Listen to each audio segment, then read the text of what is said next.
SimRacers Asia is back for a new season of racing action and excitement. Now come with us as we take you along this journey where we convey the human spirit of competition and of excellence that lives within every hero, new and old, in this series. Will a story of a hero's journey emerge as the season unfolds? One of discovery, of triumphs, of setbacks and epiphanies, or of courage and tenacity, and of the ultimate reward. Good evening, good afternoon, good morning. Welcome to Apex Racing TV's coverage of the 2019 SimRacers Asia GTE Series Season 1. My name is Chan Wei Han, and alongside myself today, from the city of Rome that all roads lead to, my good friend, Mr. Marco Barbanera. Marco, it's been such a long time, my friend. How have you been? Hello everyone, yes, I'm good and I'm so happy to be back in this beautiful championship from, the best sim racers from Asia and also Australia. I think we are going to have a lot of fun. I remember very, very fondly the season we covered a few months back, and I was so happy to learn that the series was coming back on Apex Racing TV with a new format. And still the same, still 10 rounds, just like last time around. But like I was saying, and I think you can guide us through this new format, which is a radical change from what we had last time around. Absolutely. So things are a little bit different here this season. Of course, one being the race format itself, because as opposed to last year's seasons where we used to run 45 minutes of racing, over here it's going to be two 25-minute race sessions back to back. So what this means is the drivers will not have to take a pit stop. Rather, they'll just have the opportunity to run 25 minutes of racing full on without just simply pushing it hard out. And of course, basically it's going to be run in a heat format, quote unquote heat format, because of course the finishing results of race 1 will determine the starting grid for race 2, and this in a format that is different from any other league we broadcast. Usually what we have here is that you get one race, then you have a break, and then second race starts, so the drivers have a little bit of time to clear their minds, get ready. Not here, Weihan, because we are going straight away from race 1 straight to race 2, so there will be no rest for these drivers, and they have to get ready straight away to get on the starting grid for the second race of the day. Absolutely. So that will require drivers to be on their toes throughout the night of racing. Of course, ladies and gentlemen, this series, the 2019 SimRacers Asia GT series, is presented by SIMMSA as well as the Macau-China SimRacing Association. These two have graciously come on board to present this series and to power the broadcast. So we're grateful to have them on. Yes, very, very good to have two big sponsors on board. Really, I say it once again, so happy to be back here, and we have some, the old cars, so the Ferrari, not old, like the cars that we were used to see on the track in the past, Ferrari, Porsche, and Ford, and look what we have now, a new contender, the BMW M8 GTE, who Jolie has now temporarily put on pole position. And we also have some old faces coming back. I'm thinking about, of course, Mike Burdett. We have Jaisrin Jali, Abhiraf Tiputra, who is now in the pits, Kevin Huang, Siarful Arifin, Azril Nasli, Federico Teixeira, and I'm surely missing some of them. But also, we have some new contenders on the field. It's going to be interesting to see if the drivers from the past season, if they are back to their previous form, and where will these new drivers slot in. And I'm seeing, for example, like I said, Jolie, who didn't race last time around here on Apex, and right now is sitting in the provisional pole, so seemingly very, very at ease with his BMW and with this championship. Of course, we are grateful to have the participation of drivers across the region. So we have drivers coming from Far East in China and Korea, and also Far West in Lebanon in the Middle East. Yes, only missing. I mean, the only language I know is a big word. I'm studying of the beautiful continent of Asia is Japanese, and there are no Japanese drivers. Go figure. My presence here is more or less useless. Nah, don't say that, man. Thankfully, we have Wayano who can speak a multitude of languages, and he will help us eventually with the pronunciation of some of these names. As we are watching the Porsche now of Grand Crow as he goes through the Casio triangle, locking his brakes just slightly there, sitting right now in P7. I think his lap got cancelled because the graphic disappeared, and now he is parking on the start-finish line. Who also we have running around, I think Daniel Litt, who we were talking with just a few minutes ago. Stealth Sim Force. The noise of the Porsche has been one of the recurring themes of the previous season, if you remember. Also this very, very nice livery, which reminds me of the Airbus entry in the V8 supercars, the real-life V8 supercars, with the Penrite sponsor, winners of Bathurst 1000 in 2017. Of course, it's always good to, have some presence of nostalgia and novelties like that throughout the field. But then again, most drivers here, they are part of their own teams, like what we're looking at now. Martin Sivasi in his BMW M8, this new gigantic of a car, Trick Sim Sports he comes from. Of course, one thing we always loved about this series is the beautiful liveries. Now, I don't remember who was the driver with the Coca-Cola Porsche. I'm not seeing him around. I'm seeing the Delta Simsport livery of Brian Renfors, who has changed just a bit. Does he still have the slow class certification on his doors? I think he has, just by looking at it. He does have. So, yeah, a good. That thing I remembered. Him having the slow. Also, Lachlan Crowe is his teammate, but he's running with the BMW.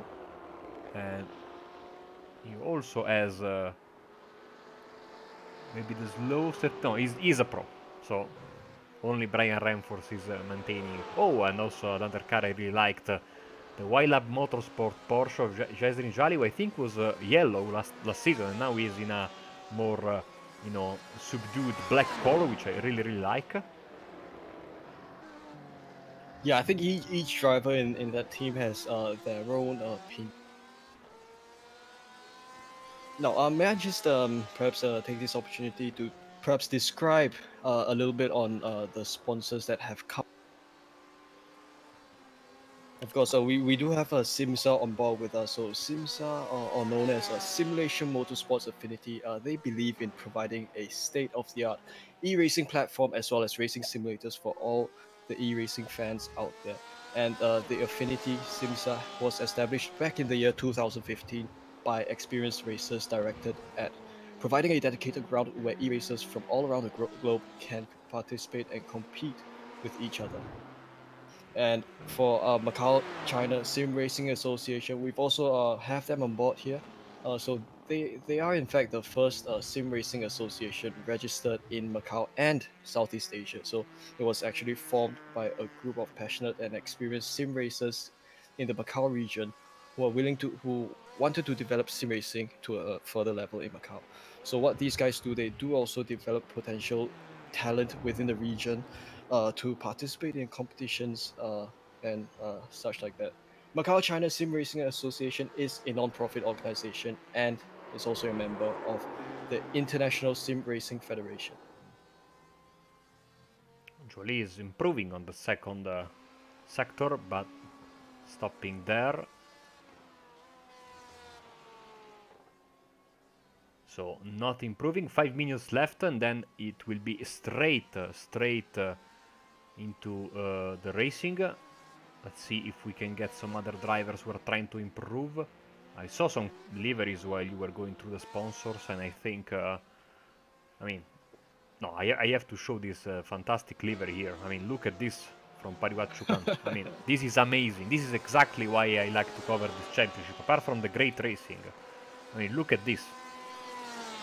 I don't know if it's a mixture of, you know, a modern style of painting or some graffiti.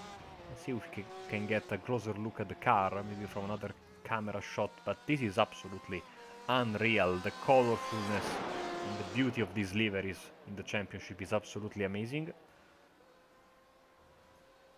As yeah, we are just waiting for the final 4 minutes of qualifying to come to an end, and then we'll be going to straight into the race sessions. So the drivers don't have a lot of time right now. Let's see. Let's put the you know, the lap times on the screen so we can see that basically Jolie has got 0.4 of a second over both Putra and Shilvassi. Then Stanley and Maulana are 3rd and 4th. I mean, and 6th Burdett. I mean, from 2nd to 5th, 6th, sorry, there is not much. Jolie seemingly went in and got a fantastic lap, which put him, you know, in front of a very close group of cars from 2nd to 6th place. Absolutely. So let's just run through the top 10 provisional qualifying standings that stand at the moment. Jolie sits on pole, 1 minute 53.288 seconds, and he's in fact more than 0.4 of a second faster than, like you just mentioned, positions 2 through to 6 and beyond. Position 2, P2 provisional goes to Abhirafti Putra, a fast driver, quite an old face we're seeing here, 153.707.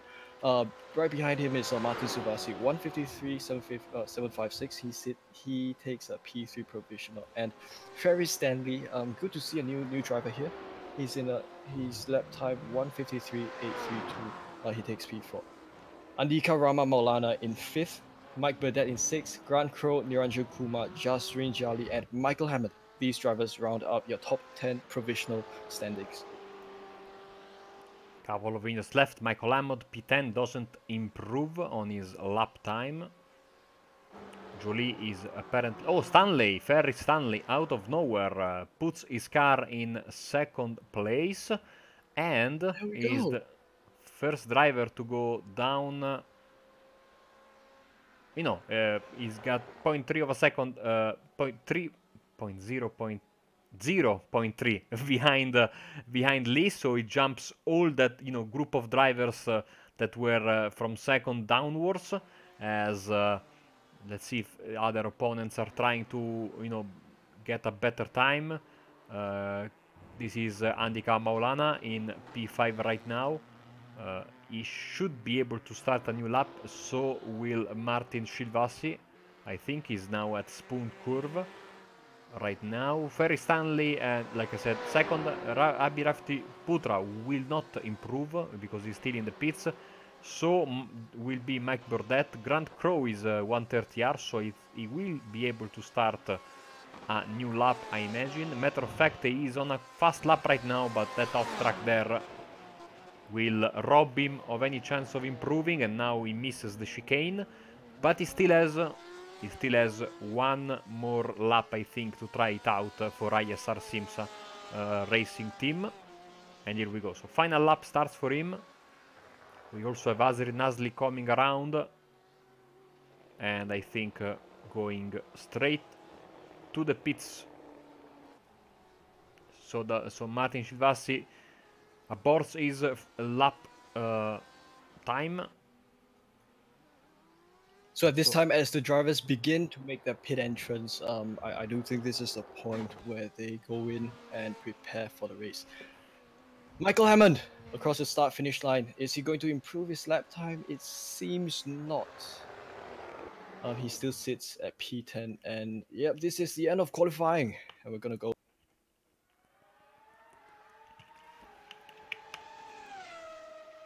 Now this is race 1. presented by SIMSA. All 26 drivers being having qualified.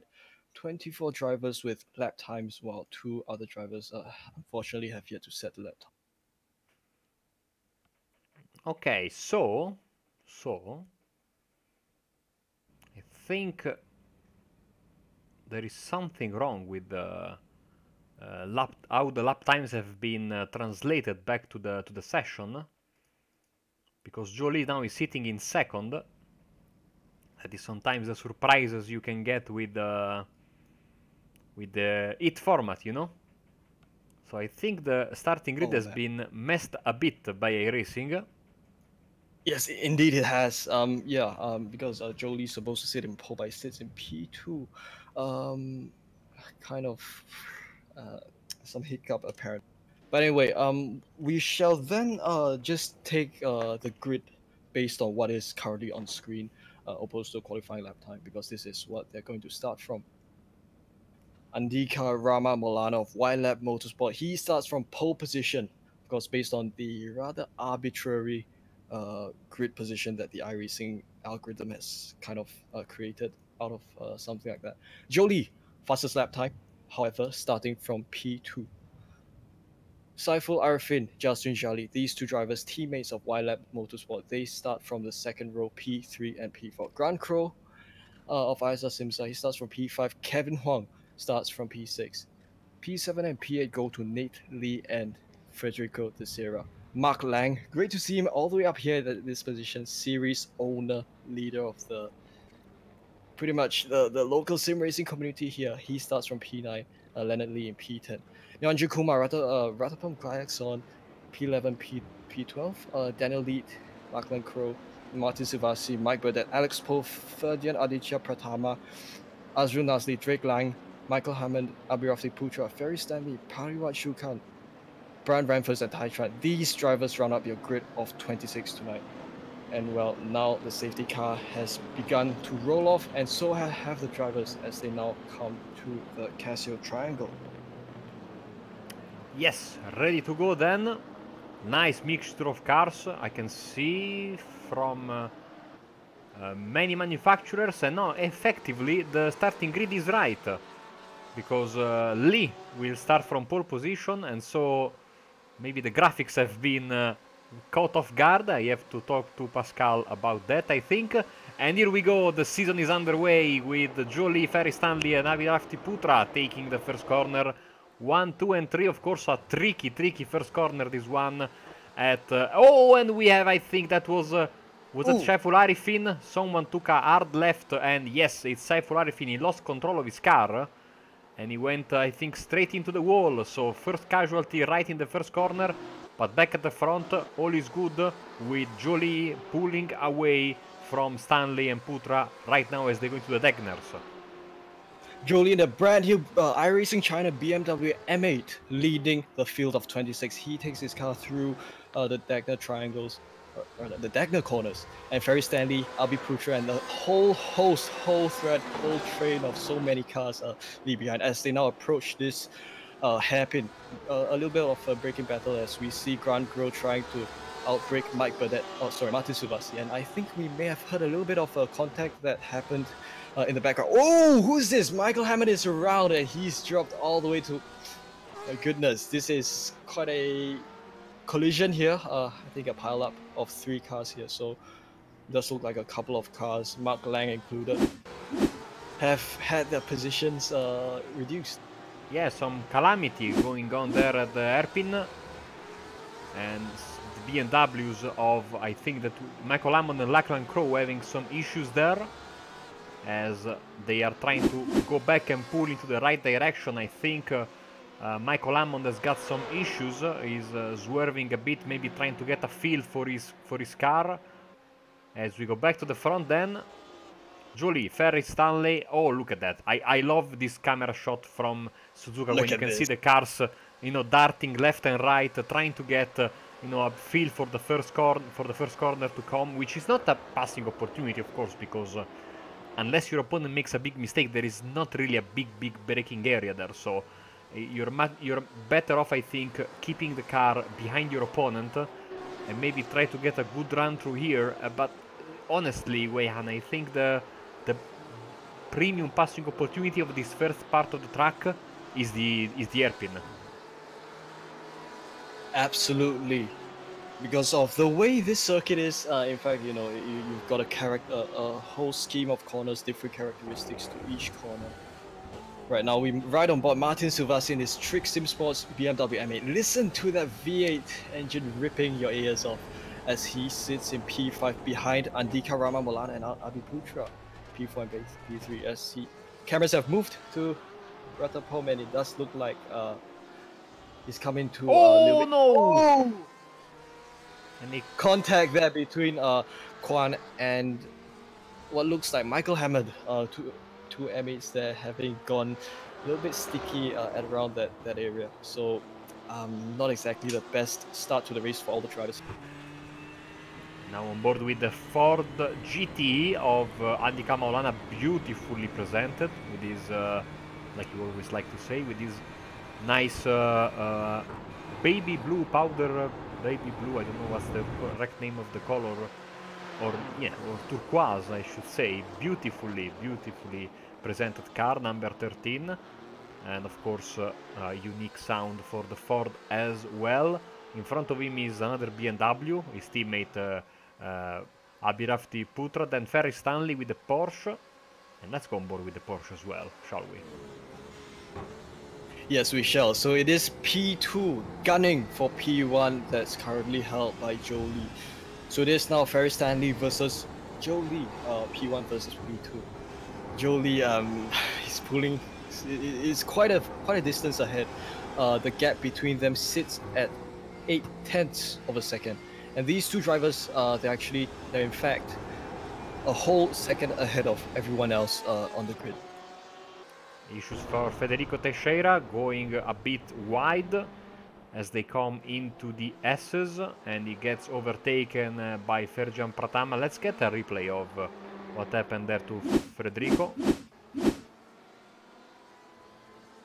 Federico ahead of Pratama, and I think it does seem like Federico did dip the grass a little bit there, losing traction, therefore losing P15 to Ferdian Pratama.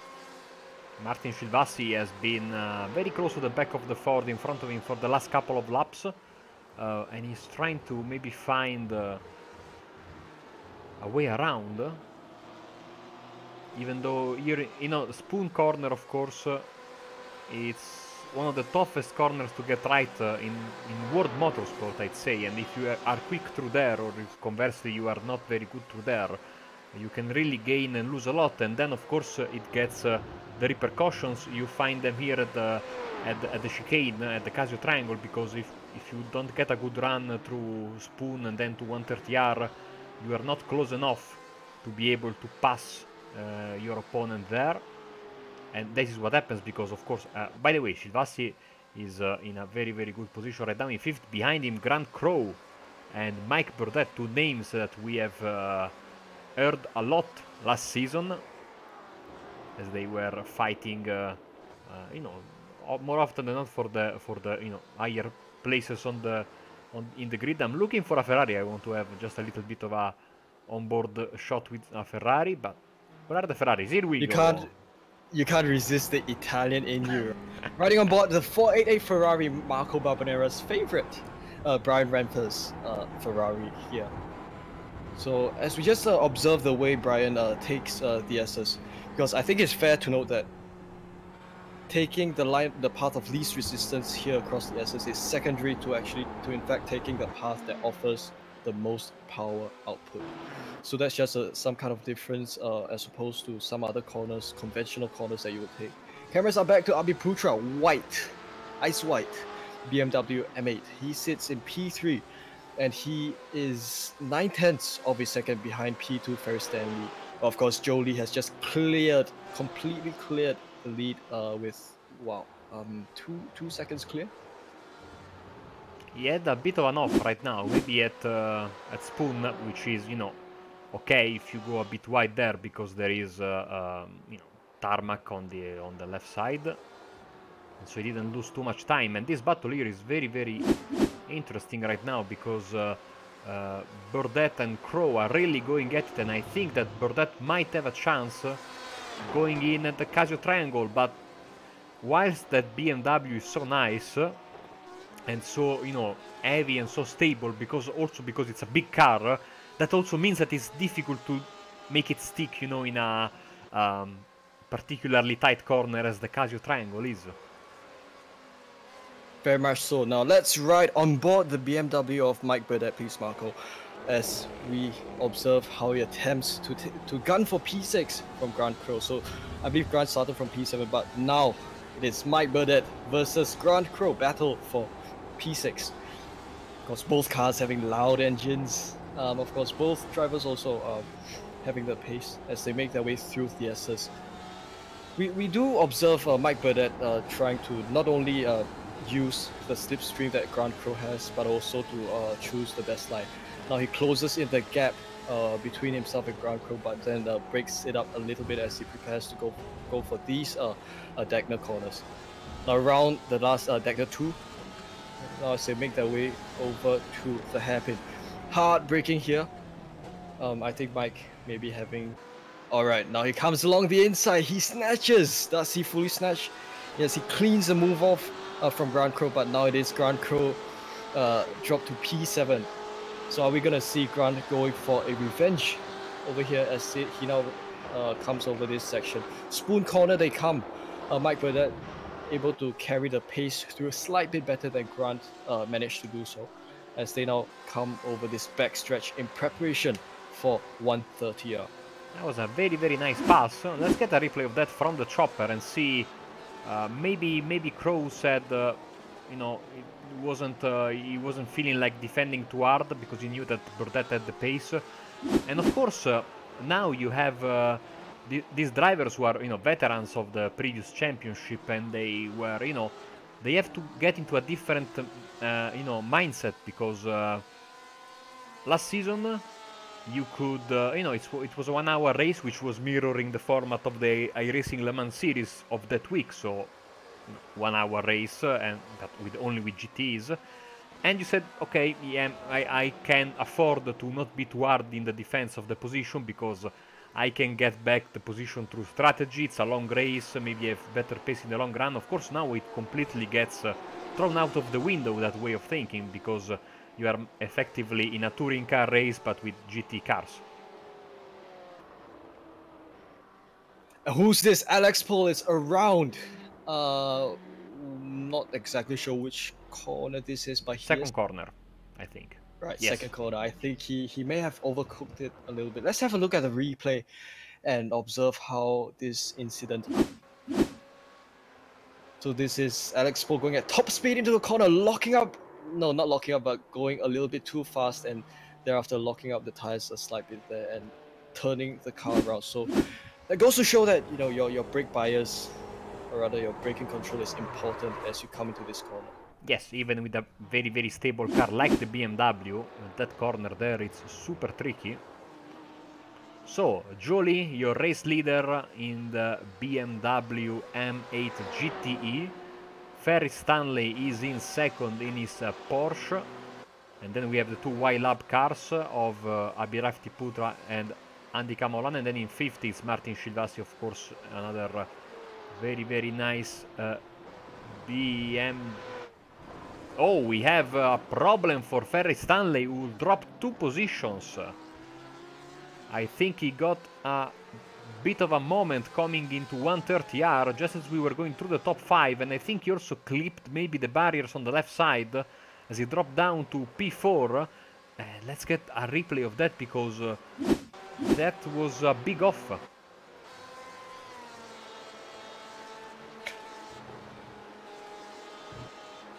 Oh yeah, and the 130R strikes back. Now. So it's not exactly a good idea to, or rather, it's not exactly optimal to take too much of the off-track, too much exit across the 130. Now, he hit very square on the wall, but still it was a pretty hard hit. So I'm guessing he's gotta have some kind of suspension damage on top of the inevitable aero damage that it got there, because the front left side of his car is completely caved in. If you look closely from the outside shot, he seems to be holding his steering wheel quite straight, which would be really a surprise if you ask me, and seems to be able to keep the back of the YLab Motorsport train, mini train as of this moment. We'll keep an eye on him, but if you can see now from this outside shot, the left side of his car there is really caved in if we can compare it with another Porsche, but you can see straight away that part of the car is not looking good. And so the YLab Motorsport cars get promoted 1 place each, and let's see if Martin Silvassi for Trix SimSport will be able to profit from this as well. And will the two YLab Motorsport drivers fight against each other, or will they stay put? But let's observe this battle for P2 between two YLab cars, and also Ferris Stanley, who I believe could also be from YLab. I mean, yes. I think the sponsor is absolutely the same. So Alien Knits there, which you can see on both the side of the BMW, the Ford, and the Porsche. I mean, usually teams like to stick to the same car to share the setup work, which must be a nightmare in this team, since everyone is running a different car. Abhiputra currently sitting in P2, and he leads positions 3, 4, 5 through to 6. I believe he's having the drive, a very good drive tonight, leading the battle pack into the Degner corners. Camera is now down to Federico. It does look like he's made a little error there as he entered turn 1, but he's now making his way back to speed. Federico Teixeira sits in P16, and I think he's slowly attempting to make his way up. Yeah, replay that. That's how he went unstuck. That was a weird one, because his car twitched under braking, which is something unusual. You don't see very often, in GTE, especially with this car. Of course, these cars don't have ABS. Meanwhile, just like in qualifying, we are about to get a mega train for second place and backwards.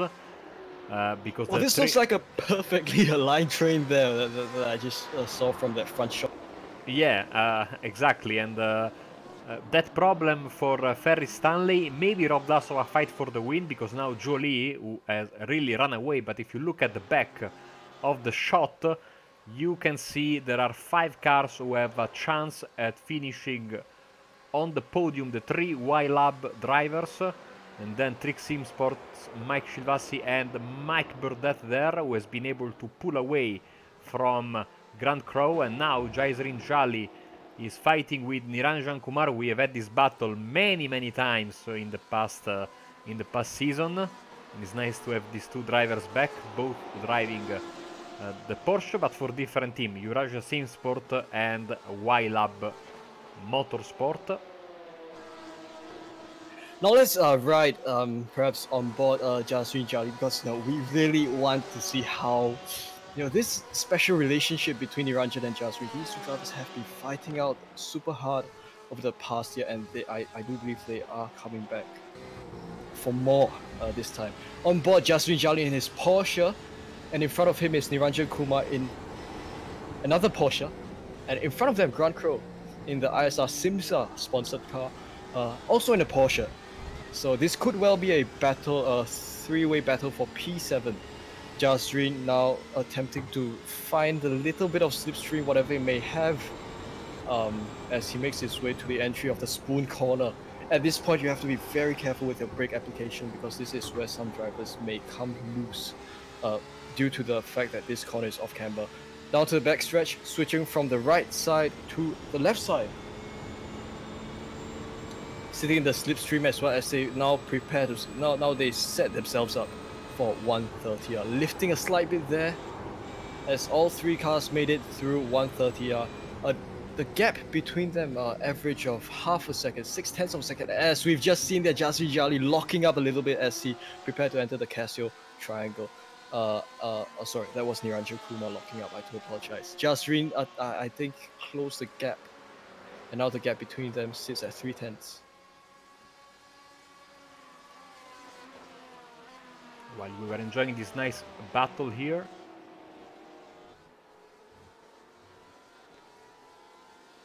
So let me just carry this on as you sort out your broadcast. So Jasmine Jolly again, we're just going to continue riding with him for a while more as he takes the first sector this half of Suzuka circuit. Now, of course, this circuit is rather known for within the iRacing service. It's kind of known for being hard on tires. So tires do wear out quite quickly here. But because of the fact that races here are 25 minutes, 25 minutes instead of one longer race, it is going to be easier for drivers to not have to conserve tires, and thereafter opting for a harder strategy, a strategy where the drivers can push for fast lap times and for faster pace. As we just said that Niranjan locked up a little bit there as he comes through the hairpin. Of course, another contentious corner, as that is the point where you have to be careful with your racing line. Cameras up to Ferry Stanley, who sits in P4, and he's under quite a lot of pressure from Martin Silvassi, who sits in P5. As they now come to the backstretch, a bit of flickering there, I believe. Now, 5 cars making their way through the 130, and all the cars taking a wide line to the right there, and they're switching back into the left as they now break for the Casio triangle. Ferry Stanley sits in P4 and he leads Martin Silvassi and Mike Burdett, who sits in P5 and 6.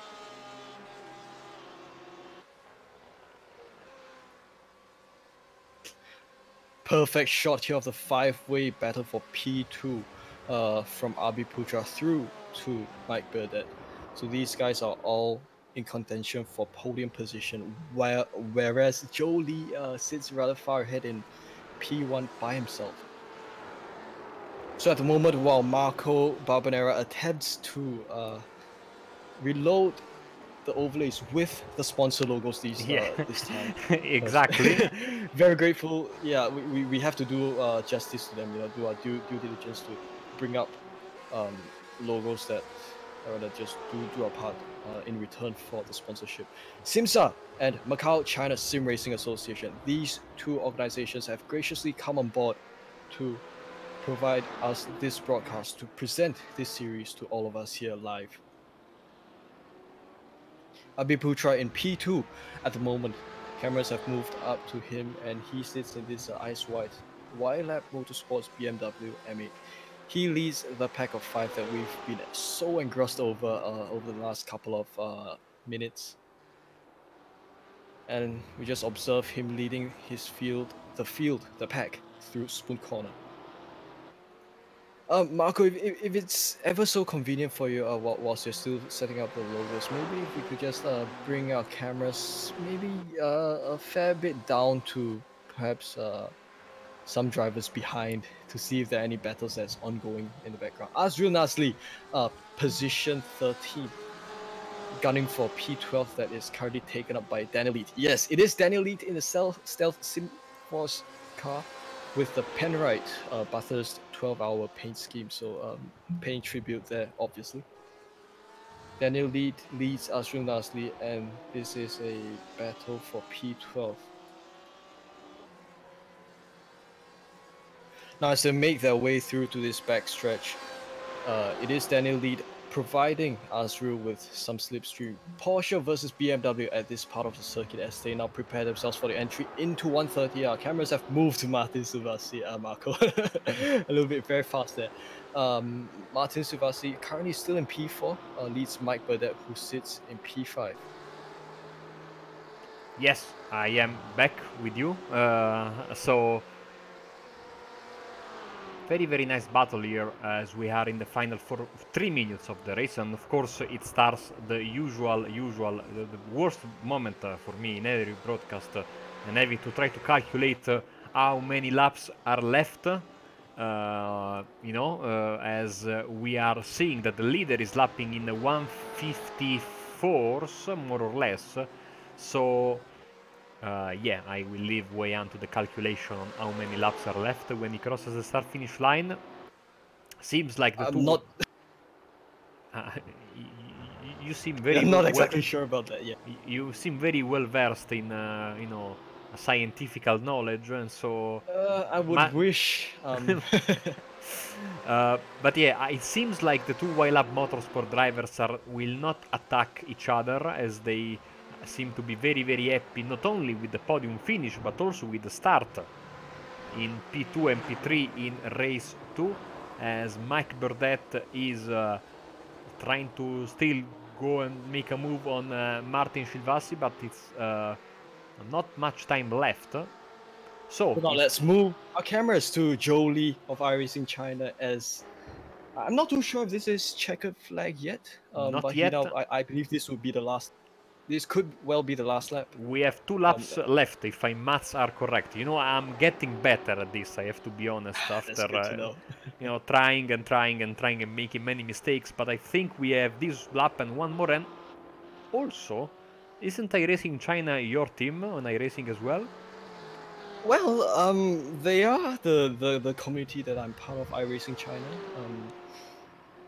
Very nice guys there, good people that I enjoy racing with. I do race some endurance races with them from time to time, I remember you smashing the car in Bathurst, right? Come on. Yeah, that happened last year. But I am in fact part of Valkyrie SimRacing at the moment, so I do race for Valkyrie, but time to time I do enjoy some track time with my buddies over at iRacing China. Well, because I'm half China, half pretty much Singaporean, but I do come from China a very long time ago. So that was kind of behind my decision for being part of them. Anyway, Daniel Lead in P12 leads Azril, who's ever so close up to the gearbox of Daniel Lead. So I think that they're still fighting very, very hard here. Oh, it is! Wow! Azril Nasli on the outside, now to the inside, and Daniel Lead back again to try to attack. I hope they don't come into each other. Oh, they touch ever so slightly. Very quickly, we see Joe Lee take the white flag, so this is the final lap of the race starting right now. So I'm getting better at this. But let's go back to this fight here. That was some... It did get scary there.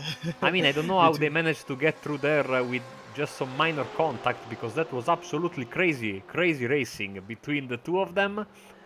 Grant Crow and Niranjan Kumar are very close to each other, with Jali waiting in the wings, the 3 Porsches.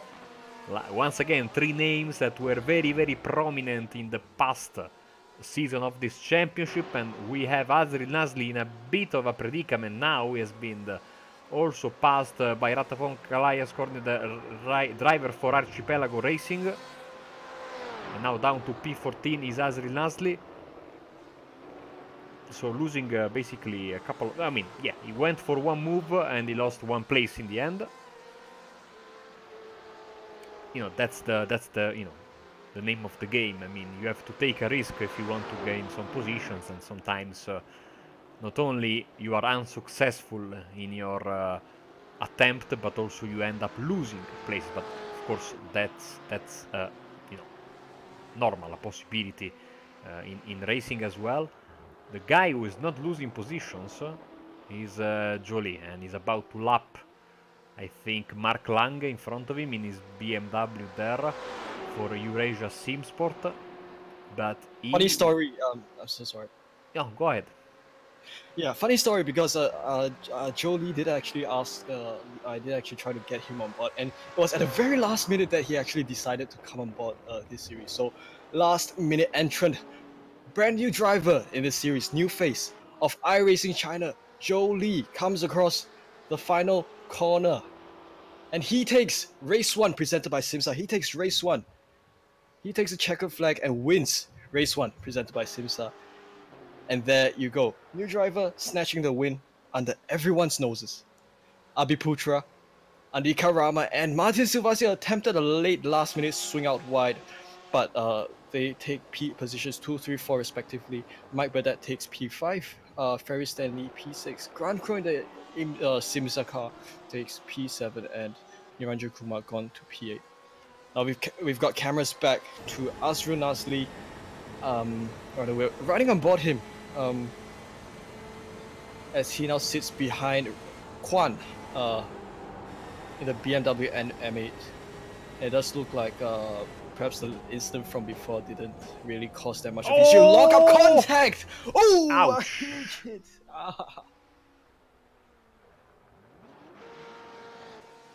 So Daniel Litt made contact with Klaxon, and Azrul Nasli found the BMW in the middle of the track, as he's now under pressure from Crow, but everyone seems to get to the start-finish line okay. Michael Hammond, he had a very, very adventurous race, and he was able in the end to finish it. Sheffield Arifin down in P21. Of course, he had an issue right at the start of the race. You know, usually he was at the front of the field last season, so let's see how. But of course, he will have a mountain to climb in race 2, because he will start basically from the back of the pack. Mark Lange will finish in P22, and he will be. Yeah, the final car, I mean, he was able to not get lapped, and so he finishes on the lead lap. And that will be that for race 1 of the day. As let's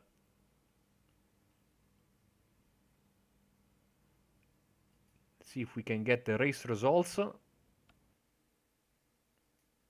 Yes, well, in fact, the race results are the same as the starting grid for this race 2. Race 2, in fact, presented by Macau-China SimRacing Association. See what we did there? You know, jumping between two sponsors. Yes, so the starting grid for race 2 will double as the race results from race 1. And so, Wei-An, take us through the race results then. With pleasure. Race winner of race 1, Zhou Li of iRacing China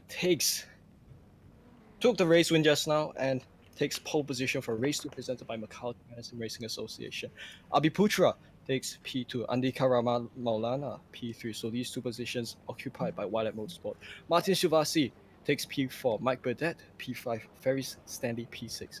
Grant Crow in P7, Niranjan Kumar in P8, Jaswin Jali in P9. Kevin Huang rounds up your top 10. Brad Ranford, Daniel Lead, these guys take row 6, positions 11 and 12. Kwan takes position 13th, Azrul Nasli 14th, Lachlan Crow, Ferdian Aditya Pratama 15th, 16th. Alex Poe, Federico Teixeira, Michael Hyman, Parirat Chukan. I do apologize if I butchered his name there. Saiful Arifin, Mark Lang, Taitran, Leonard Lee. These guys round up your grid of 24 strong. I believe Nate Lee and Drake Lang have not upgraded. Zhou Li leads the field around the Casio triangle as he prepares for a race start. And as the safety car goes back in, Zhou Li full throttle, and it's going to be green flag to race 2 presented by MCSRA. Zhou Li leads the field, has a fantastic launch, and Abhirafti Putra edged out to P2, Andika Rama Maulana in P3.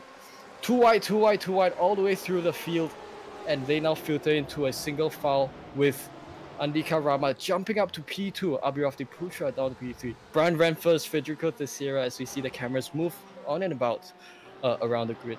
Quite a lot of positions changing, but Zhou Li once again cleaned off at the start there, and he's now secure. He's now gotten the race lead, and wow, what is this? Daniel Litt going for a ride, but seemingly without damage, so he should be okay. So that was the biggest issue that I think we had. Now Pratama also losing some spots, but apart from that, much cleaner. I mean, race 1 start wasn't that bad, apart from the big crash for that we had for Arifin. Now we have a much cleaner start, like I said, and same old at the start of the field for Zhou Li, who apparently, I mean, you know, I talked about the lack of a break between race 1 and race 2, but in a sense, if you had a good race 1, this is fantastic, because you are still in the rhythm, basically. He just popped the champagne, and now he's back once again on the racing track, and he can already go ahead and get back to business. And when you are in a good mood, you have good pace, so you want to get back in the car straight away. And so did he, as we have drivers moving around at 130R. Michael Hammond in the inside through 130R. Almost made it through Federico Teixeira. Pushed him, I believe, a little bit wide, but Federico held on to... Oh man, this is going to be... Here we go. Round goes Federico, and Mike Hammond capitalized off that. And my goodness, it is quite a bad start for Federico, and he resets his car, teleports back to the pits, and Michael Hammond sits in P14. So a little bit of a rough start for Federico there, but I believe that perhaps the review will go underway itself. Oh, he's disconnected, unfortunately. He has had to retire. Quan, a spin through turn 1. Well, of course, through at Suzuka, you have corners that do require absolute precision when it comes to brake control. So that is imperative to the best cornering. Cameras on Mike Burdett as he sits in P4. Yes, Marco. I do apologize. No, don't worry. He gained 1 spot over Martin Silvassi from the start of the race, as Azril Nasli fighting with Michael Hammond, who seems to be very, very, very on point in this second race.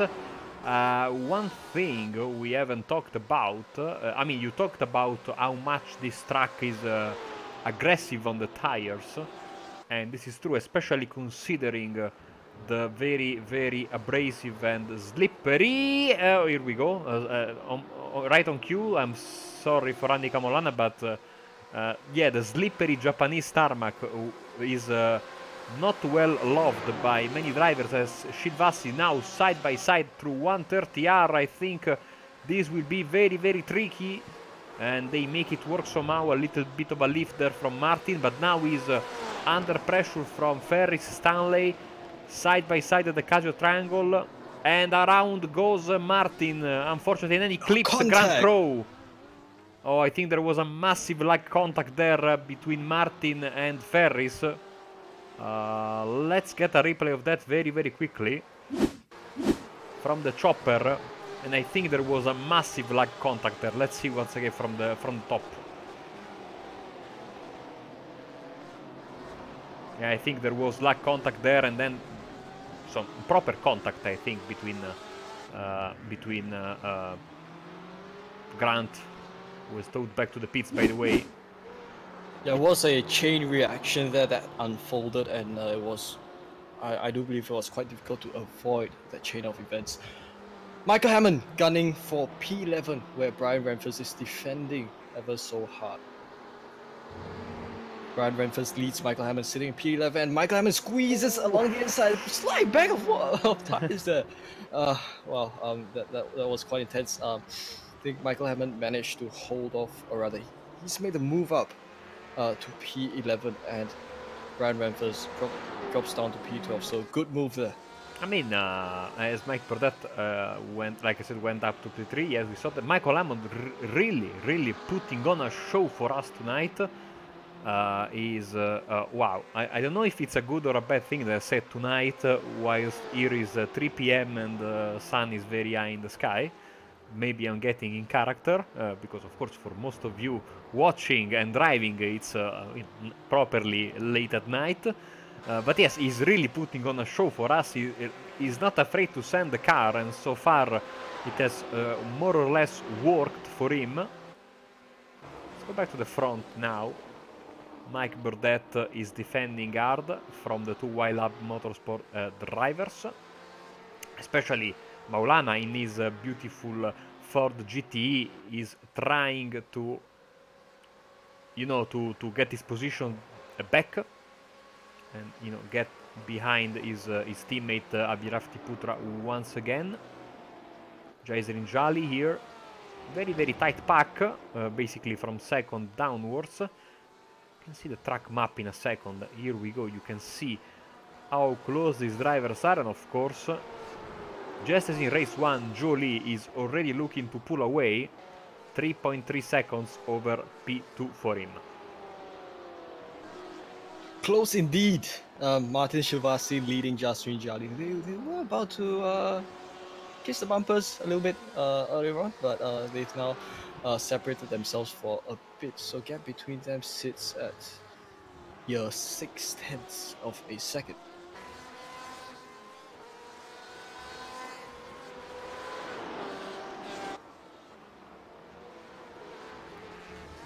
Through the hairpin goes Martin Shivasi, of course.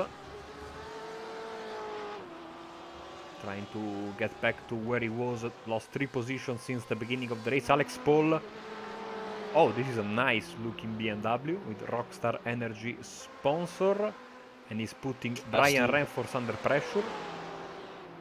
You know, with the new update that we had on iRacing, we have basically now the liberty of putting any kind of number plate, any kind of you know, class designation that we want on the car, just like the slow Brian Renforce version. And so I'm seeing many very nice, good-looking number plates on the cars, red, yellow, blue, white, you name it. Absolutely. And off-wide goes Alex Pohl. I think he may have misjudged the corner entry there, but he recovers that well, and he's back on course to gun for P12 from Brian Renforce. Now, can we just move the cameras back up to race leader Zhou Li, who's he's leading the field by a whole 4 seconds, and I believe he's sitting comfortably in the race lead now. So I think he's with at this rate he's going to be quite comfortable for a good finishing position. Cameras back to Lachlan Crowe and Michael Hammond. Yeah, they passed and then they repassed each other as they went into the first corner. First Hammond passed Crowe and then Crowe got the position back, so situation stays the same. We are about, I mean, to have a very tasty battle here for second place, because you know, Maulana has not been able to make a move on Burdett. He's now trying to close on Putra, and it was quicker last lap. Ferry Stanley just at his personal best and the fastest lap of these drivers here, as Renforce is going very slowly right now. So did he have a problem? Apparently not. Lachlan Crowe under pressure from Hammond. I mean, every time Hammond is close to someone, I have to switch the camera because I'm expecting something crazy every time. He's not sending the car through spoon, thankfully, because that's never a good idea. But if he gets a good run, he might go for a pass, another dive at the Casio Triangle. So let's go on board with him. Running on board, Michael Hammond, BMW M8, big loud car engine as he eats the slipstream of Lachlan Crowe. Of course, nailed that corner perfectly, but now decided to brake a little bit early for the Casio Triangle. So Michael Hammond still sits in P11, gunning for P10 that Lachlan Crowe currently holds. So Michael Hammond now sitting on the slipstream as they now come across the main stretch. Right, is it going to be Michael Hammond in the inside? Comes along the inside, outbrakes Lachlan Crowe and moves up to P10. Brilliant move there by the car of Cross Continental Motorsports. And apparently we have lost Andika Maulana, who has disappeared. I think a connection issue for him, because he's not coming back and I'm not seeing any kind of crash for him. So I think he got disconnected from the server, which is a shame, of course. Also, Ferry Stanley has disappeared, but he's having some connection issues, and in fact he is back somewhat. Let's go back to Putra, who seems to have a stable connection and pulling away from Mike Burdett now just a bit. And trying to, yeah, Ferry Stanley is here. His connection issues have not only, you know, scary when you're driving, but also you know, they make you lose a bit of concentration. You are there, you think I might be about to be dropped by the server, where is everyone, you know? So, and now lit side by side with Pratama as they go into Spoon. Yes. It is lead. Yes, just made the move there, and along the inside of Spoon comes lead, making the move for P30 ahead of Pratama. Yeah, you've just moved the cameras, my friend. Yes, because Shilvassi and Jali were very close, and now they are, of course, as soon as I switch the camera, they are not close anymore. Go figure.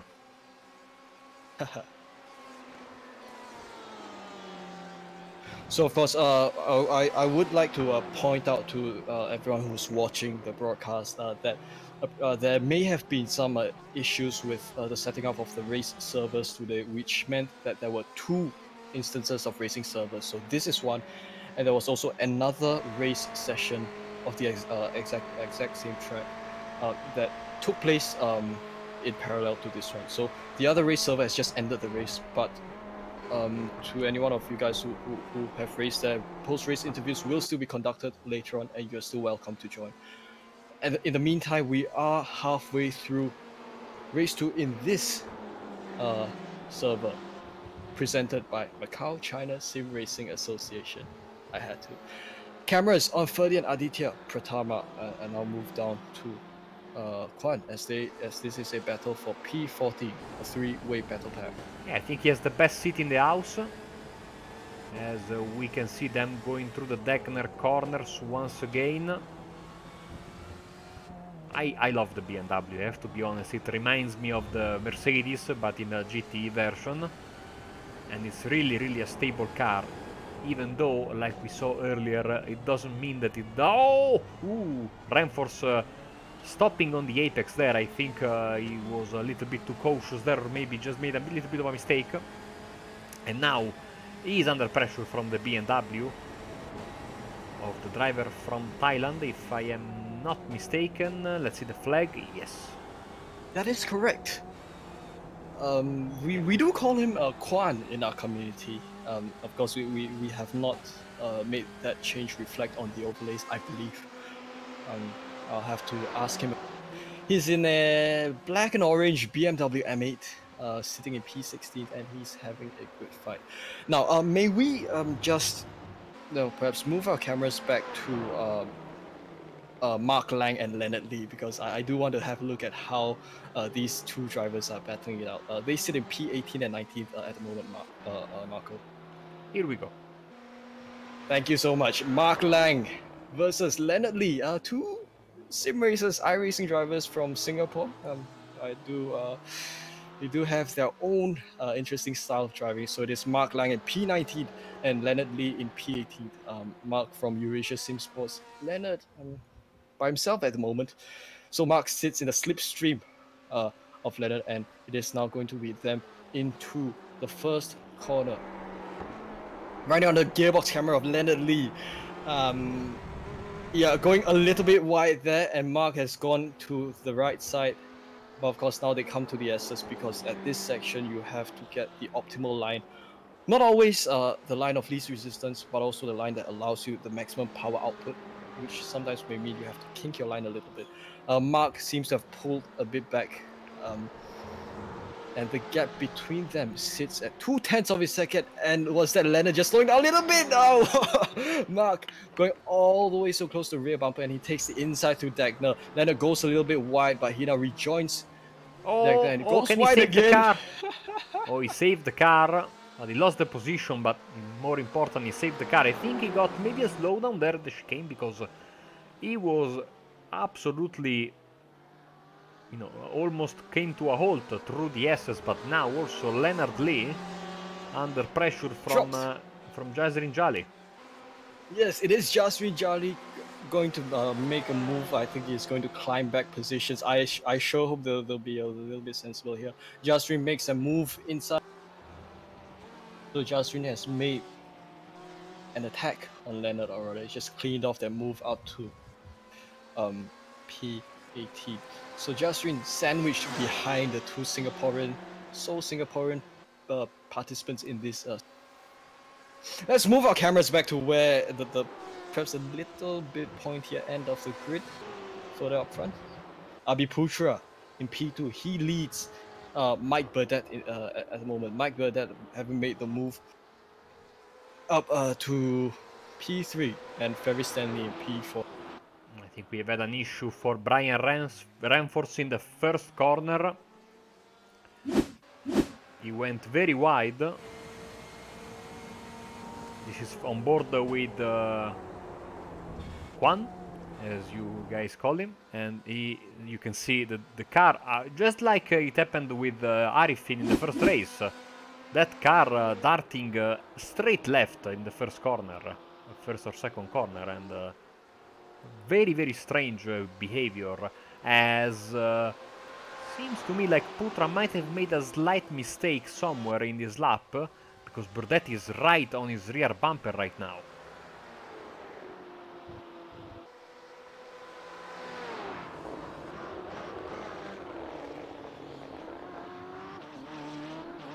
So yeah, breaking news from the other session that's ongoing at this time. Race has ended over there, but race has not ended here. So we might see some of them coming on board for a post-race interview later on. Abhi Putra leads Mike Burdett P2, P3. So this we're riding on the gearbox camera of Abhi Putra at the moment. Mike Burdett making gains on Abhi Putra as they now make their way into the first sector of Suzuka.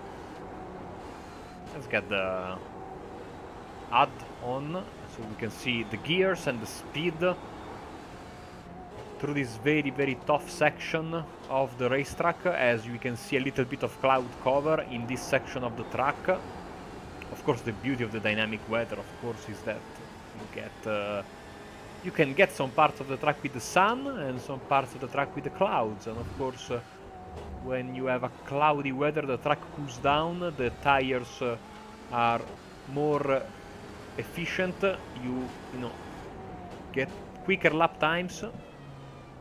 Mike Burdett, of course, seems to be very intent on gaining this position that will bring him to second place, even though you can see now in the run-up to the spoon curve how Putra is running away. This corner is so tough. You basically have to hit 3 times the curves as Mike Burdett just did to perfection. Inside, outside, and then back on the inside. Which is easier said than done, especially since you have very few references on the outside. As we are about to head up to the chicane. Little bit of dust kicked up, not the best of chicanes from Putra. And I tell you what, Burdett might have a good exit. Now, unluckily for him, there is not much of a slipstream effect around here, but he can still have a good run. Oh, it does look like the weather has changed a slight bit there. Now it looks like it's a little bit overcast. Perhaps a slight change in the track conditions at this time.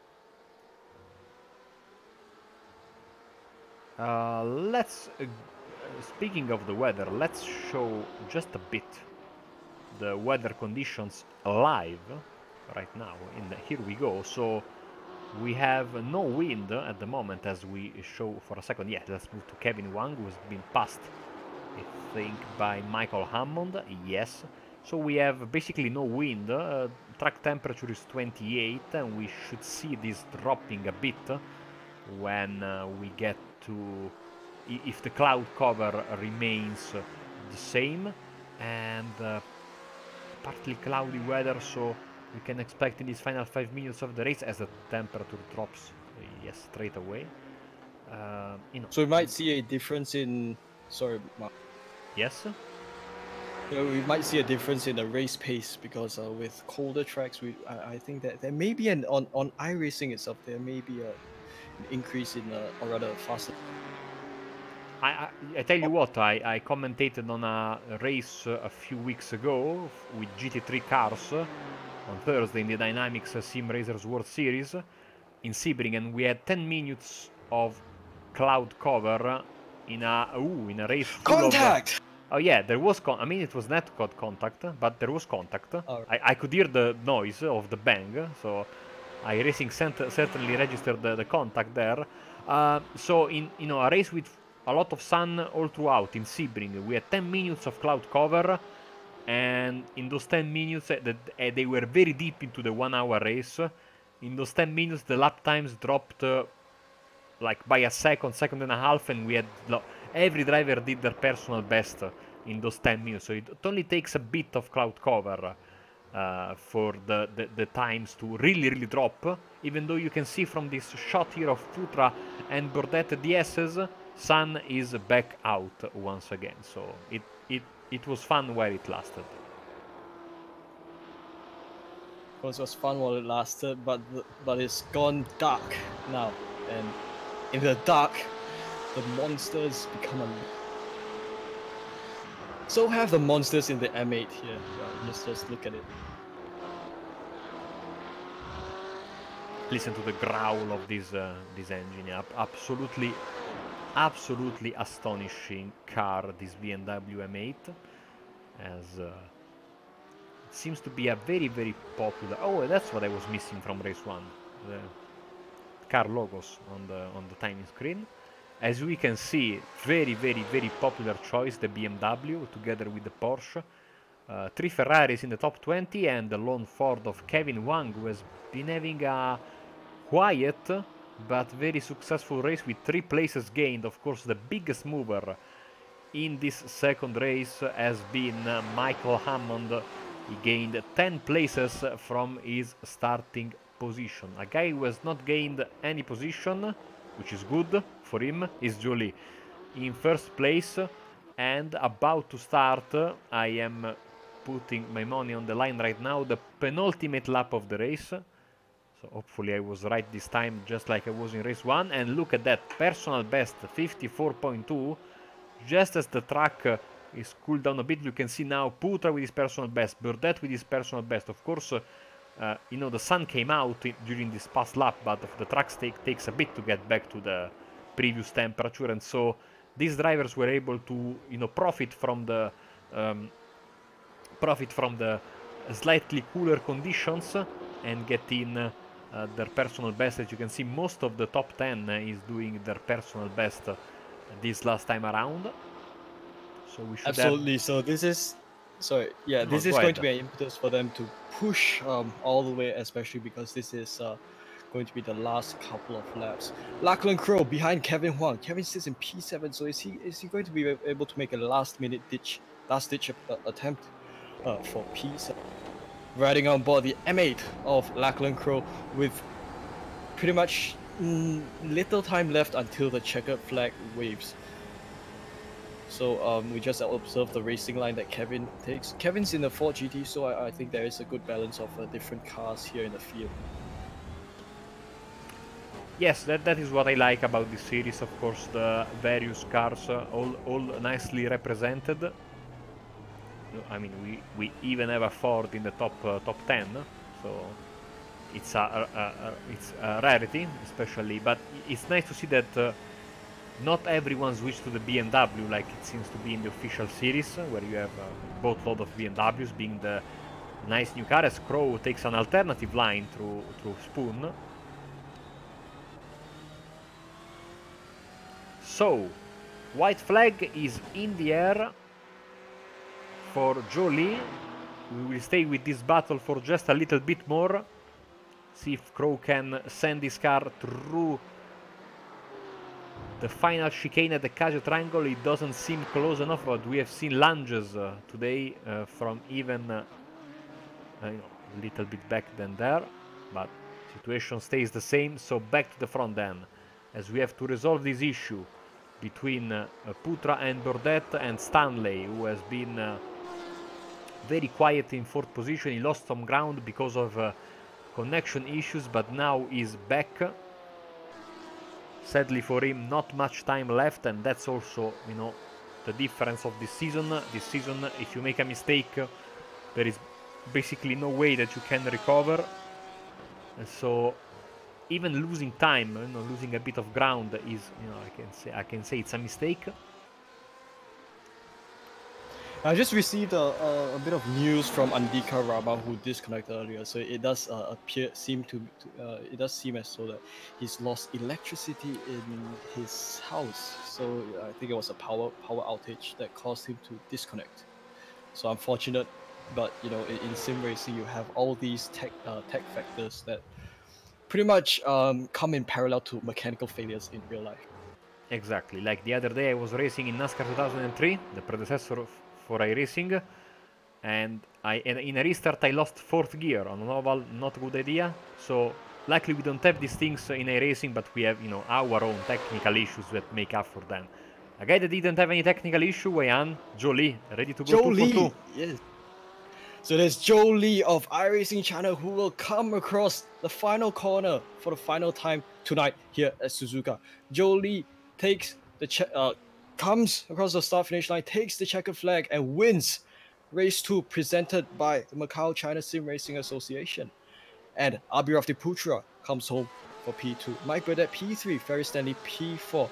A super close, spectacular battle there between Niranjan Kumar and Martin Suvasi. Niranjan edges out just slightly there to take P5 ahead of Martin Suvasi in P6. Kevin Huang and some other guys over there that have come finished in front.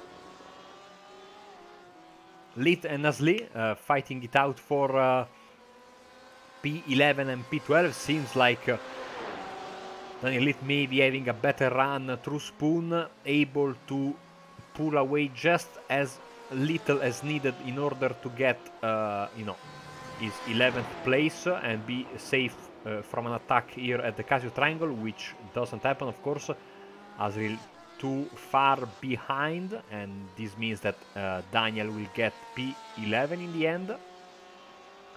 Azril Nasli P12, then Brian Renforce had a interesting race. Jesrin Jali P14,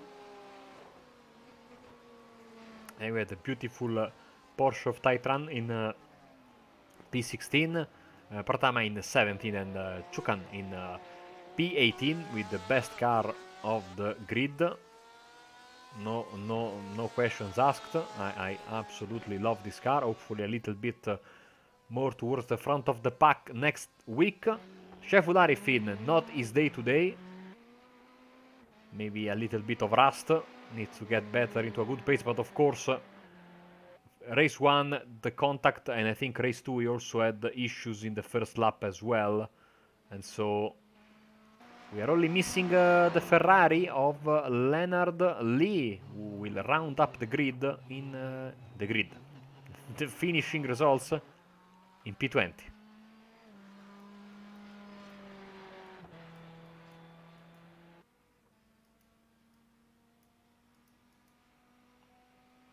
And here we go. A race.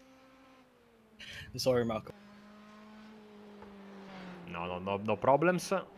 So that will be that for this second race of the day, and in just a second we can go through the results for the second race of the day, and they should be on your screen right now.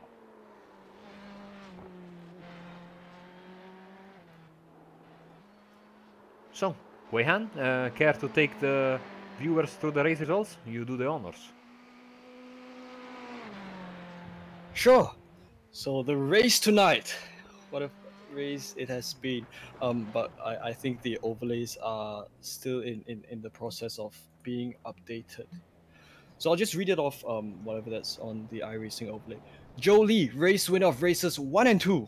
Both presented by SIMMSA and Macau-China SimRacing Association. Joe Lee wins tonight. Abhiraf Putra comes home in P2, 8 seconds away. And Mike Burdett finishes in P3. And Ferry Stanley not too far behind. In fact, a very close finish there, finishes P4. Niranjan Kumar, Martin Suvasi, these two super close, only 1/10 of a second separating them as they cross the finish line there. These two drivers, they take P5 and P6. Kevin Huang takes P7, Lachlan Crow P8, Michael Hammond P9, Alex Pohl P10. Daniel Lead, Azril Nasli, these two drivers, they take positions 11 and 12.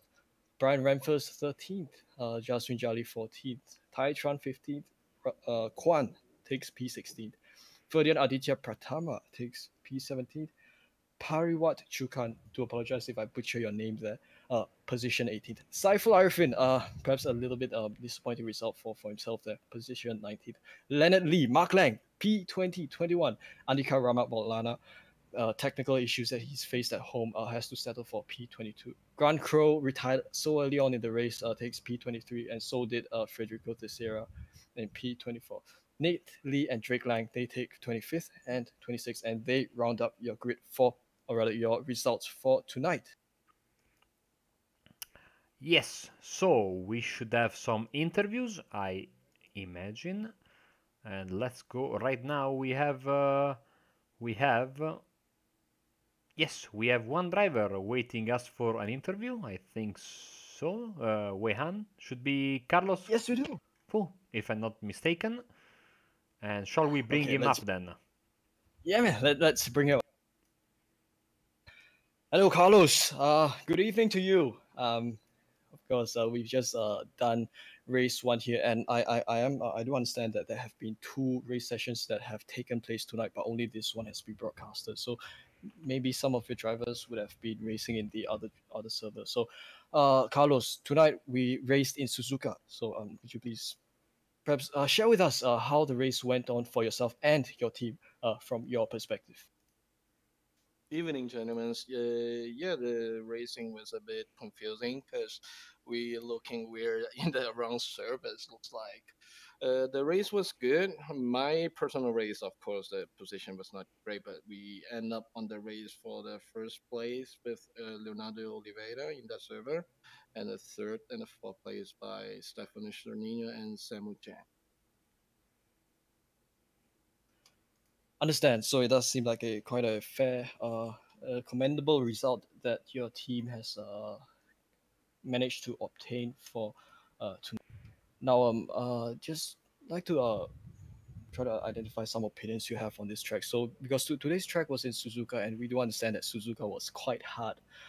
It does go quite hard on your tires, but understanding that tonight's race was in fact 25 minutes, 25 minutes races instead of an extended one. How do you think that kind of played with your race strategy? Well, 25 by 25 minutes races is pretty exciting. It's different as the previous races, so it's pretty good.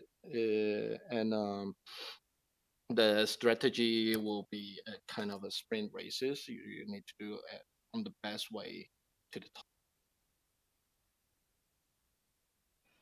I see, I see. Can I just ask, perhaps if Marco, if you have anything that you Yes, absolutely. And of course, bit of a disappointment about the two sessions. So hopefully it will get sorted for next round. I think the league will do it right and give everyone points because I think it's the right thing. It's not for me to say, of course.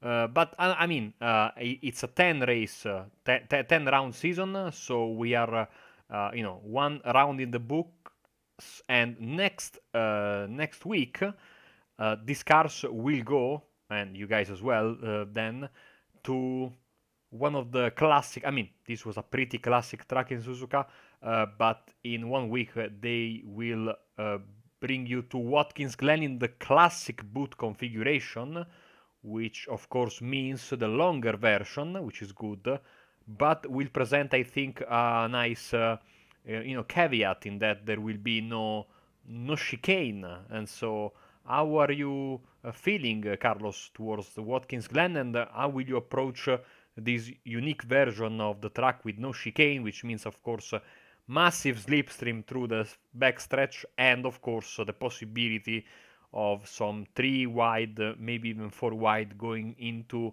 the carousel then?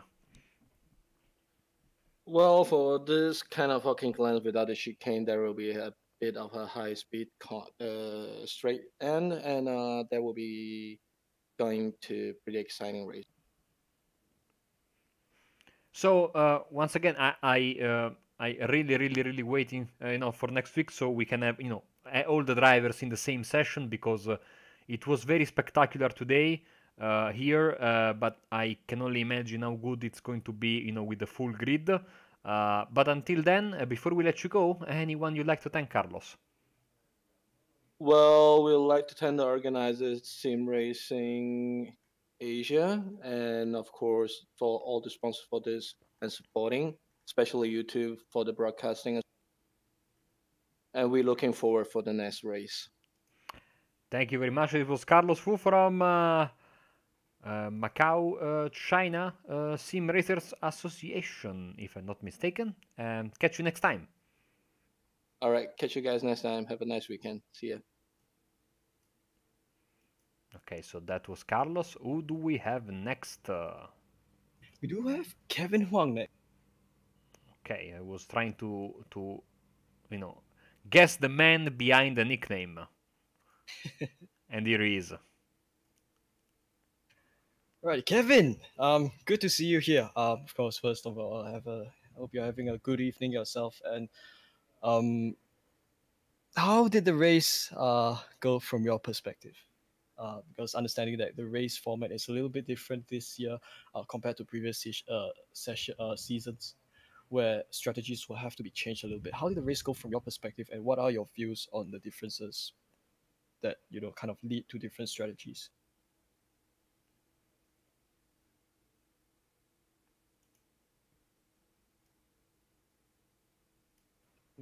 Kevin, you there? A little bit of a technical issue going on. Discord can be a tricky software, when it goes when it really wants to be tricky. As we wait for Kevin to sort his issues, Wei-An, I wanted to ask you about next week in Watkins Glen. What are your thoughts about that racetrack there? Yes. Next week we go to Watkins Glen. Like you just mentioned. Why am I repeating it? um, Pretty much one of if not the favorite road circuit in the whole service, just because of how fast you can handle your car around there, and how it's so fun to drive there. Um, I can't remember which layout exactly it is. I think it is the classic boot. Yes. Okay, so that means we may see a hell lot of slipstreaming to take place, because you have straights after round corners after straights after round corners. So that is a good sequence of a circuit. Lots of excitement, lots of racing actions. I think something that we will look forward to, something that the drivers will also enjoy, and hopefully next week, if we can have a unified server, unified race session to take place, we could have maybe twice the number of drivers within one server, and that is going to be quite an exciting spectacle. And of course, the last time this series was there, Sorry. we had. I don't- Yeah, Kevin! here we go. Here we Yeah, go. guys, It's hold on. Kevin now. Okay, Kevin. I not too sure if you caught the question from us just now, but my question to you was earlier was just curious to see, because we just like to share how your race went today, and also owing to the fact that the race today, the format is a little bit different from last season. So with two 25-minute races that take place back to back versus one 45-minute race before, what are your thoughts on like the different strategies that you have to take, different strategies in the race, different pace, and generally the difference that separates different racing experiences that split the two, and also how your race went? Hey, sorry, I missed like a quarter of what you said, because I had the wrong output. I couldn't hear. I had the speaker set to instead of the headset. So I'll try to answer. The race Right. format is I don't know. It's the same. I don't know. I don't see any strategy. You just go as fast as you can. Just go as fast as you can and don't crash. That's my strategy. Okay, And I my see. race. Oh man, I was surprised how slow I was. I haven't had much time to practice, but when I went into the qualifying thing, I thought I maybe could get a top five at least. Um, but then I saw Joe Lee do like a 153, and I was about to give up.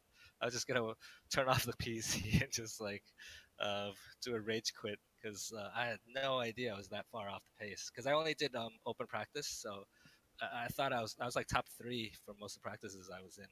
I just didn't realize maybe the guys in the practice session weren't that fast. Understand. Yeah, of course. I guess one fact of that is that because tonight's race actually took place in 2 servers instead of 1, so it could have been a case of talents being split to 2 servers. So maybe some of the fast guys would have been caught up at the other server, but nevertheless, I think things will be worked out next week.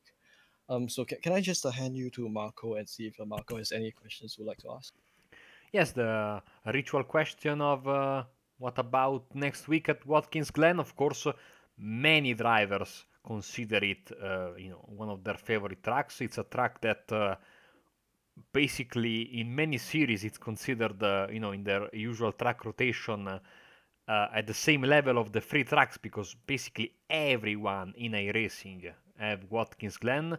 What are your thoughts about the track, and are you, will you have time to practice more for the next round? I love Watkins Glen. I remember there was one race that I had the similar pace as the does anyone remember Marcus Lenderman? Back when Oh he yes, I wasn't do. super alien, I was racing him like in pure pace. He thought I was. I remember I was keeping up with him, and then he said he was fuel saving, and I was like, so was I, and he was a little bit surprised. But yeah, that was crazy. That was back maybe 3-4 years ago.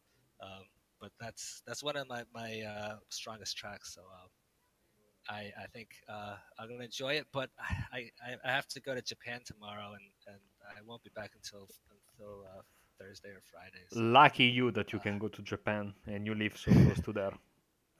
yeah, it's only a 2-hour flight, but it's I want more time. I'm trying to learn this car. The last time I drove this car, I was just using the VRS setups, and I lost them all. I'm trying to learn how to set the car up myself this season, and hopefully get more speed out of it. I thought I wanted to blame the car for my lack of pace, and then that damn Rama freaking almost qualified on pole with the same car. I was like, damn that guy. So I couldn't blame the car. It's all me. I still feel I have confidence in my driving skills. It's just I think I'm missing something with the setup.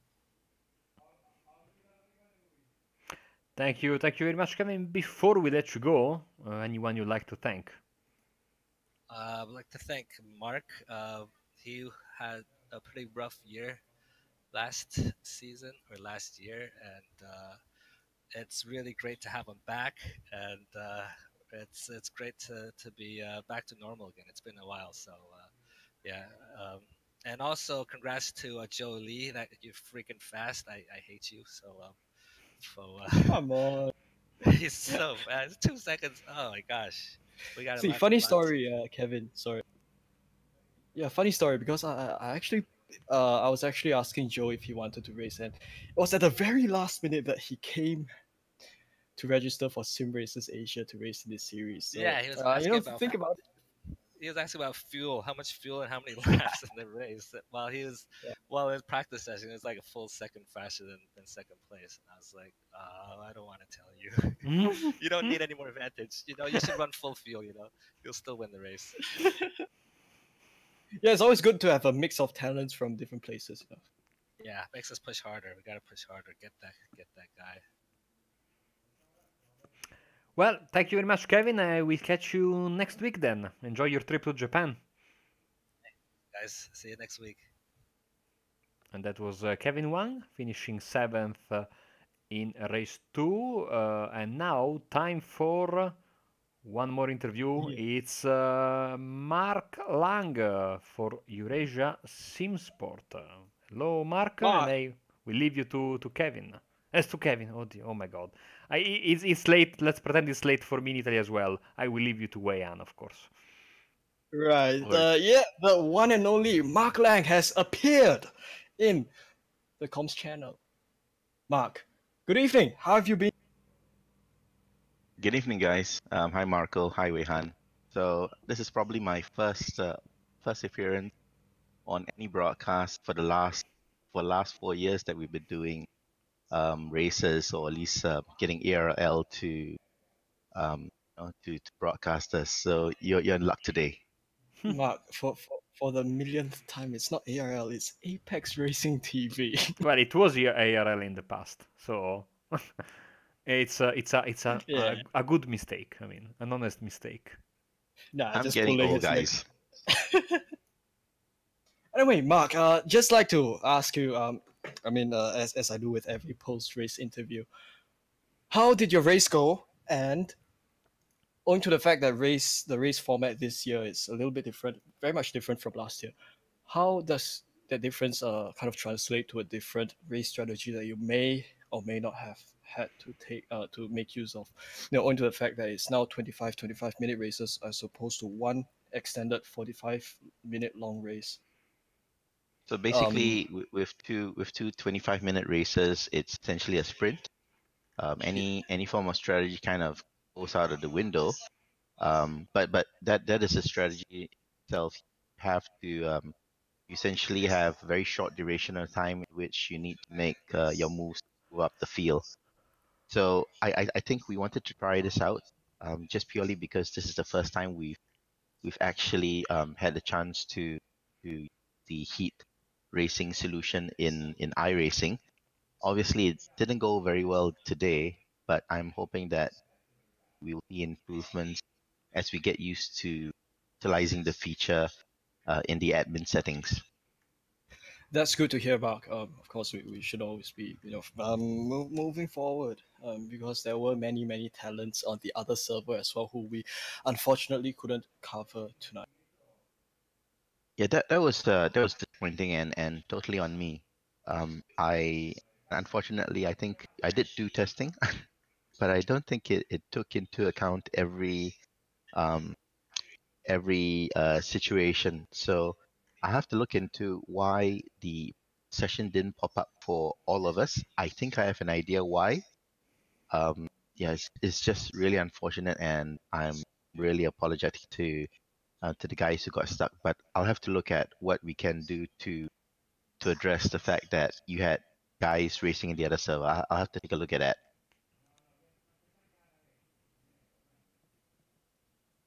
Fully understand, Mark. Of course, with that said, we do have to pay all the tribute to yourself for shouldering all of this responsibility, most of this responsibility of organizing such a race of this magnitude. So I mean, like, things happen here and there, but we move forward and seek to do things we, kind of.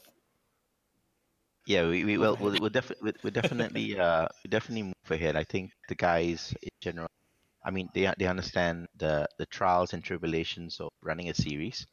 I'm sure they are disappointed, but definitely, I can promise them that we will keep doing, we'll keep improving. So it's been a while since I ran a series. I left the series 2018 to Kevin. He was really nice to take it up, and he was supported by guys like Bruno, some guys from Delta Racing. So I like to say that I'm back, and I think there's a lot more things within Asia that I want to do for sim racing now that I'm back. That's brilliant to hear. Of course, we're all so grateful to your efforts in the community and everything that you do to bring not just sim racing, but the new term that all of us have coined, e-racing, to the next level. So, Mark, next week we go to Watkins Glen. What are your I think Watkins Glen is exciting. It's fast, it's quick, it's just good racing. But we'll have to watch the inner corner just after turn 2, turn 3, where you go up the hill and where the cars kind of converge. So that's always an area where we see a whole pile up of accidents. We've seen it once. I'm sure we'll see it again. Whether or not it happens next week, you will see. Touchwood? Touch wood, yes. Touchwood. Yeah. Oh, yes. One more thing. I was just curious, because I understood earlier you raced with Leonard Lee. So how did the race go earlier on between the both of you? Just out of curiosity, how did it go with regards to the whole competition thing? It was actually quite interesting. So I didn't do much practicing. I had a very busy week. Obviously, I think a lot of people understand what's happening, what's going on, and yeah, it was just good racing. It was fun. He was having understeer issues. I could see that in his Ferrari. So I was just bidding my time. Um, and yeah, I think in general it was fun. Nothing to complain. That I think this is Leonard's first time joining us, SimRacers Asia. So I'm thankful that he's come over to race with us. That's very good to hear. For sure, mate. Yeah, well, can I just hand you over to Marco if Marco has any questions that he'd like to ask you? Yes, just one final question before we let you go, of course. Anyone you'd like to thank, Mark? I like to thank a lot of people. I probably should start thanking you guys for coming in to do the broadcast for us. Wihan has been quite instrumental in helping coordinate a lot of things, and I think we are very grateful for that. I'd like to thank the sponsors of the broadcast, both SIMSA as well as Macau-China SimRacing Association. I hope I got the name correct. I'd like to thank Kevin, who is steward for this year. I'd like to thank everybody who races in the series and also everybody watching at home.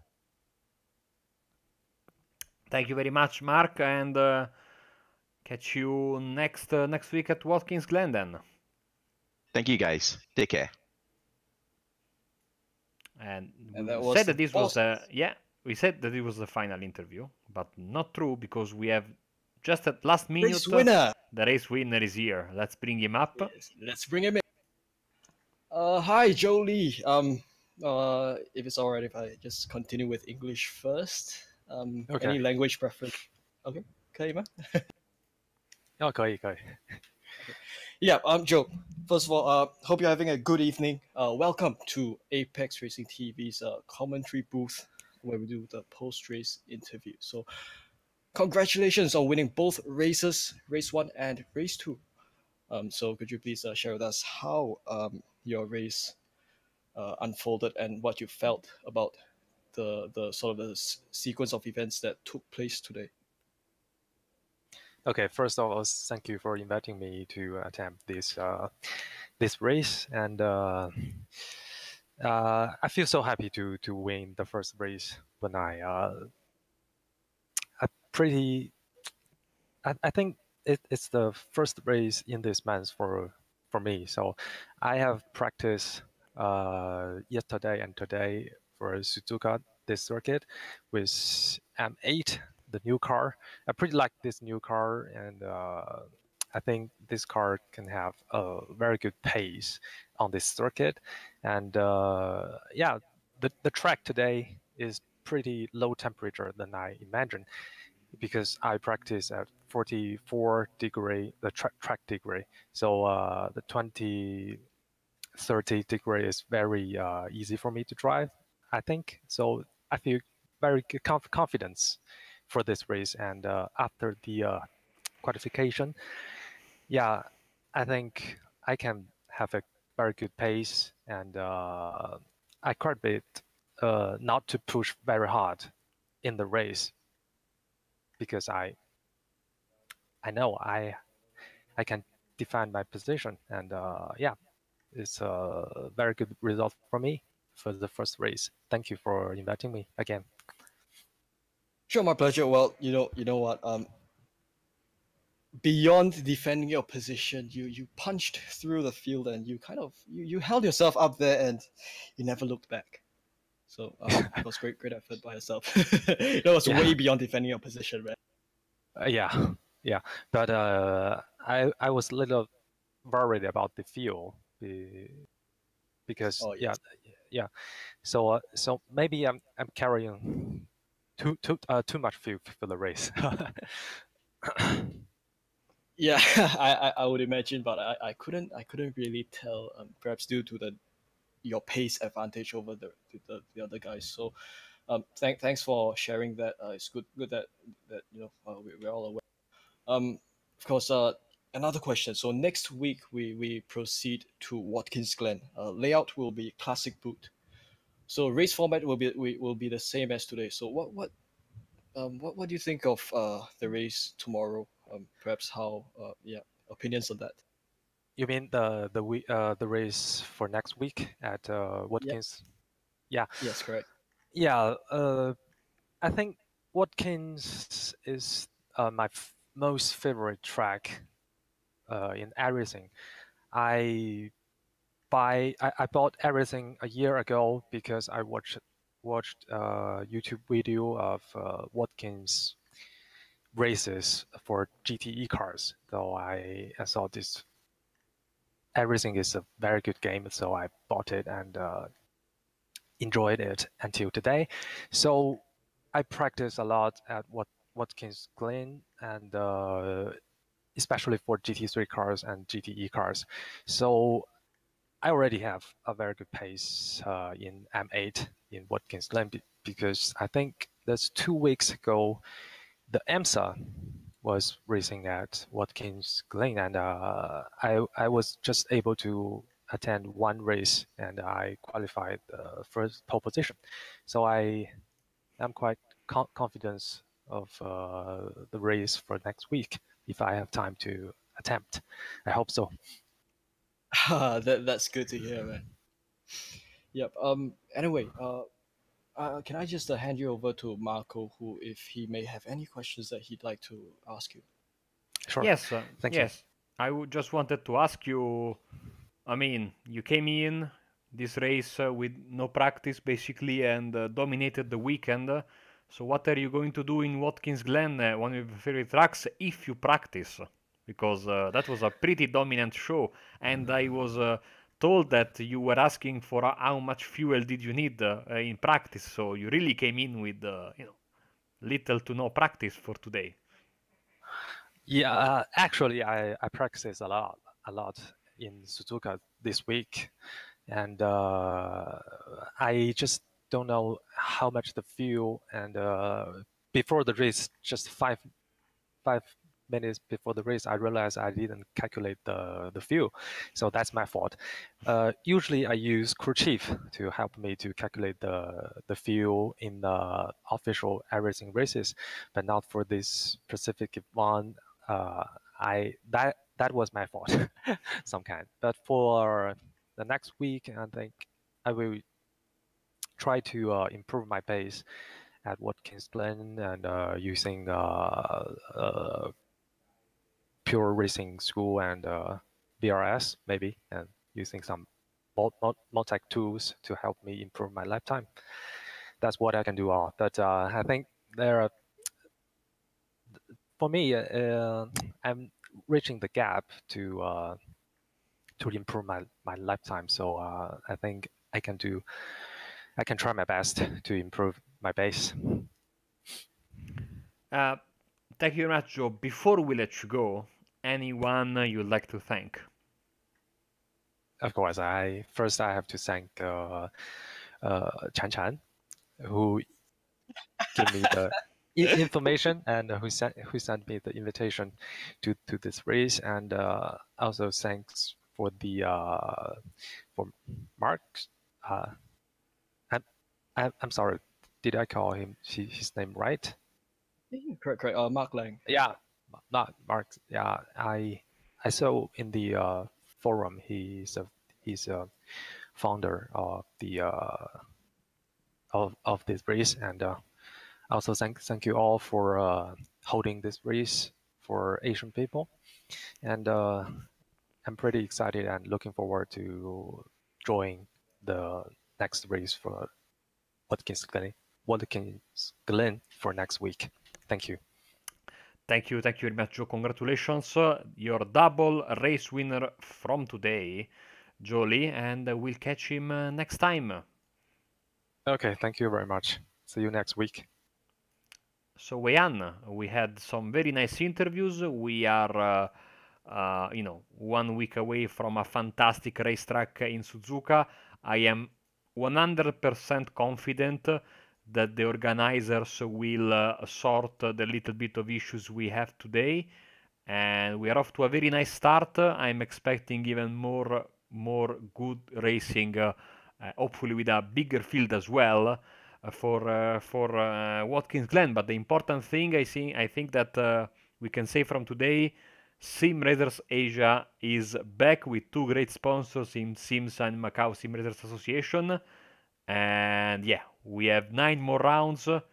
It was important to get the show back on the track, and I think you agree with me. And yeah, let's move on to next week, because I think we are on the series is on a good path, and I cannot wait for what the future has in store for us and this championship. Absolutely. Great to hear that, Marco. Of course, I think everything is on track to perhaps become another great season, similar to what happened last year, the last time we did this. So, Marco, I'm super grateful for your participation here, commentating in this series, and also every one of you guys at Apex that facilitated this whole broadcast to make it happen.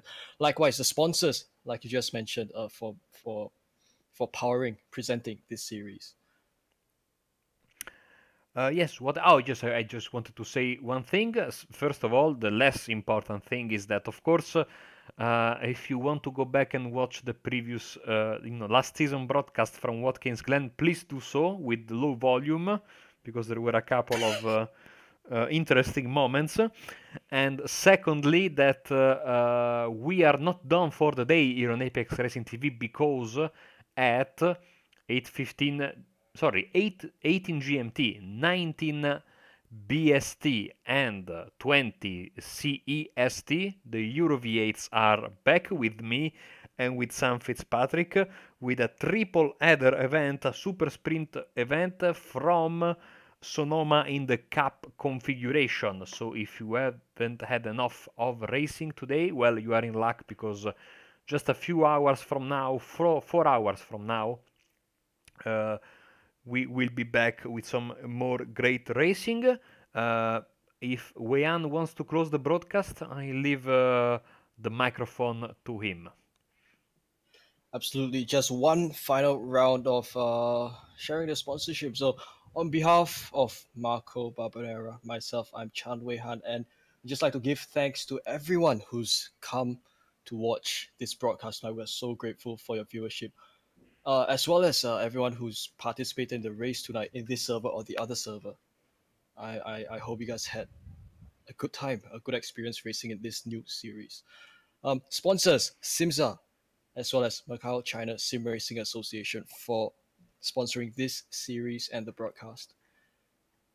It has been a brilliant night, or rather a brilliant afternoon if you're in Europe, or a brilliant morning if you're in the Americas. Thank you so much for tuning in to Apex Racing TV. We will see you next week.